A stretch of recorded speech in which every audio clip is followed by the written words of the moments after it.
જય શ્રી કૃષ્ણ મિત્રો। તો આજે આપણે મહાદેવના 12 જ્યોતિર્લિંગમાં બીજા સ્થાને આવતા મલ્લિકાર્જુન જ્યોતિર્લિંગનો ઇતિહાસ અને ત્યાં જ્યોતિર્લિંગની ઉત્પત્તિ કેવી રીતે થઈ હતી તે જાણીશું। મલ્લિકાર્જુન મંદિર ભારતના 12 જ્યોતિર્લિંગોમાં બીજું સ્થાન ધરાવે છે। અવિશ્વસનીય આધ્યાત્મિક અને ઐતિહાસિક મહત્તા ધરાવતું મલ્લિકાર્જુન જ્યોતિર્લિંગ દક્ષિણ ભારતમાં આંધ્રપ્રદેશના કુર્નૂલ જિલ્લામાં શ્રીશૈલમ પર્વત પર સ્થિત છે। તેને દક્ષિણ કૈલાસ તરીકે પણ ઓળખવામાં આવે છે। અહીં ભગવાન શિવ મલ્લિકાર્જુન અને માતા પાર્વતી ભ્રામરાંબા સ્વરૂપે પૂજવામાં આવે છે। અવિનાશી શિવ ભગવાનના દ્વાદશ જ્યોતિર્લિંગોમાંથી એક તરીકે ઓળખાતું મલ્લિકાર્જુન જ્યોતિર્લિંગ એક મહત્વપૂર્ણ તીર્થ સ્થળ છે। આ સ્થાન પાછળની પૌરાણિક કથા શિવપુરાણમાં ખૂબ રસપ્રદ રીતે વર્ણવવામાં આવી છે। પ્રાચીન કાળની વાત છે। એક દિવસ ભગવાન શિવ અને માતા પાર્વતી પોતાના પુત્રો શ્રી ગણેશ અને કાર્તિકેય વિશે વિચાર વિમર્શ કરતા હતા। તેમનો વિષય હતો કે બંનેમાંથી પહેલા લગ્ન કોના કરાવવા જોઈએ। બંને પુત્રો પોતાના લગ્ન પહેલા થાય એ ઈચ્છતા હતા। શિવજી અને પાર્વતીજી વચ્ચે ચર્ચા થઈ ત્યારબાદ તેમણે આ સમસ્યાનો ઉકેલ લાવવાની યુક્તિ વિચારી।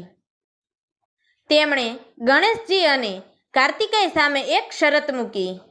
એ શરત મુજબ જે પૃથ્વીની પ્રદક્ષિણા કરી પ્રથમ પાછા આવશે તેના લગ્ન પહેલા કરાશે।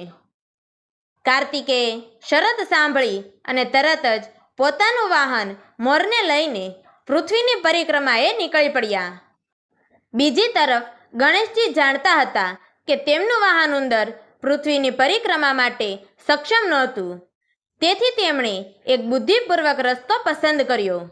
ગણેશજી માતા પાર્વતી અને ભગવાન શિવજીની ફરતે 7 વાર પરિભ્રમણ કરી તેમના સમક્ષ ઊભા રહ્યા। ગણેશજીએ સમજાવ્યું કે માતા પિતાની પ્રદક્ષિણા એ 4 તીર્થો સમાન છે, કારણ કે માતા પિતા ભગવાન સમાન છે અને તેમની સેવામાં સર્વ તીર્થો સમાય છે। તેમનું તેજસ્વી તર્ક સાંભળીને શિવજી અને પાર્વતીજી અતિ પ્રસન્ન થયા। અંતે ગણેશજીના લગ્ન રિદ્ધિ અને સિદ્ધિ નામની વિધાતા દેવીઓ સાથે ધામધૂમથી કરાયા। જ્યારે કાર્તિકેય પૃથ્વીની પરિક્રમા કરીને પરત આવ્યા ત્યારે તેમને જાણવા મળ્યું કે તેમના ભાઈ ગણેશના લગ્ન થઈ ચૂક્યા છે અને તેમને 2 પુત્રો શુભ અને લાભ પણ પ્રાપ્તિમાં મળ્યા છે। આ વાતથી કાર્તિકેય ખૂબ દુઃખી અને ગુસ્સામાં ભરાઈને માતા પિતાને વંદન કરીને ત્યાંથી દક્ષિણ દિશામાં ચાલ્યા ગયા। કાર્તિકેયે દક્ષિણ ભારતના પ્રખ્યાત ક્રોંચ પર્વત પર નિવાસ સ્થાપ્યો। શિવજી અને પાર્વતીજીને જ્યારે પોતાના પુત્રના દુઃખની ખબર પડી ત્યારે તેમણે દેવર્ષિ નારદજીને કાર્તિકેયને સમજાવવા માટે મોકલવામાં આવ્યા, પરંતુ નારદજી પણ તેને પાછા લાવવામાં નિષ્ફળ રહ્યા। અંતે ભગવાન શિવ અને માતા પાર્વતી પોતે પોતાના પુત્રને મનાવવા માટે ક્રોંચ પર્વતમાળા તરફ પધાર્યા। તેઓ દરેક પર્વત પર કાર્તિકેયને શોધતા જતા હતા। ભગવાન શિવ જ્યાં પણ રોકાતા ત્યાં જ્યોતિ પ્રગટ કરતા। જેમ તેઓ આગળ વધતા ગયા તેમ તેમ પર્વતો પર દિવ્ય પ્રકાશ પ્રગટતો રહ્યો। કાર્તિકેયને જાણ થઈ કે તેના માતા પિતા તેને શોધવા આવ્યા છે, તો તે વધુ દૂર 36 કિલોમીટર દૂર ચાલ્યા ગયા। અંતે માતા પાર્વતી થાકી ગયા અને એક જગ્યાએ આરામ લેવા બેસી ગયા। એ સમયે ભગવાન શિવ પણ ત્યાં સ્થિર થયા અને પોતાના દિવ્ય સ્વરૂપે ત્યાં જ્યોતિર્લિંગ તરીકે પ્રકાશિત થયા। આ સ્થાન પર બંનેનો દિવ્ય સંયોગ થયો। માતા પાર્વતી અહીં મલ્લિકા સ્વરૂપે અને શિવજી અર્જુન રૂપે પૂજાતા થયા। તેથી આ સ્થળે જે જ્યોતિર્લિંગ સ્થાપિત થયું તેનું નામ પડ્યું મલ્લિકાર્જુન। આ કથા દર્શાવે છે કે કેવી રીતે ભગવાન શિવ અને માતા પાર્વતી પોતાના પુત્રના પ્રેમમાં દક્ષિણ ભારત સુધી પહોંચ્યા અને પોતાનું દિવ્ય સ્વરૂપ ત્યાં સ્થિર કર્યું। આ સ્થાન આજે લાખો ભક્તો માટે શ્રદ્ધાનું કેન્દ્ર છે. તો હવે આપણે મલ્લિકાર્જુન જ્યોતિર્લિંગનું મહત્વ શું છે તે જાણીશું.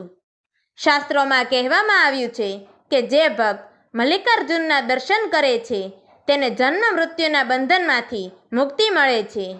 ભગવદ્ ગીતા, શિવ પુરાણ અને સ્કંદ પુરાણમાં મલ્લિકાર્જુન ધામનું મહત્વ વિશિષ્ટ રીતે વર્ણવાયું છે.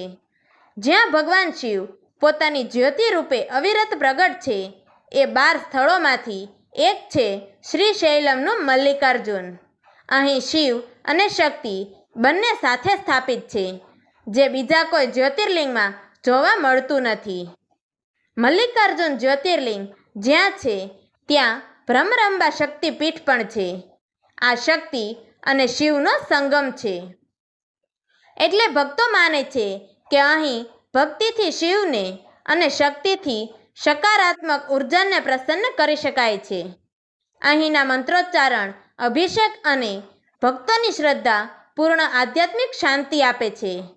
ભક્તો કહે છે કે અહીં પહોંચ્યા પછી મનમાં રહેલી ઉથલપાથલ શાંત થઈ જાય છે. શ્રદ્ધાળુઓ માને છે કે અહીં એકવાર દર્શન કરવાથી મોક્ષની પ્રાપ્તિ થાય છે. અહીં આવેલી પવિત્ર કૃષ્ણ નદી પણ પવિત્ર સ્નાન માટે મહત્વ ધરાવે છે.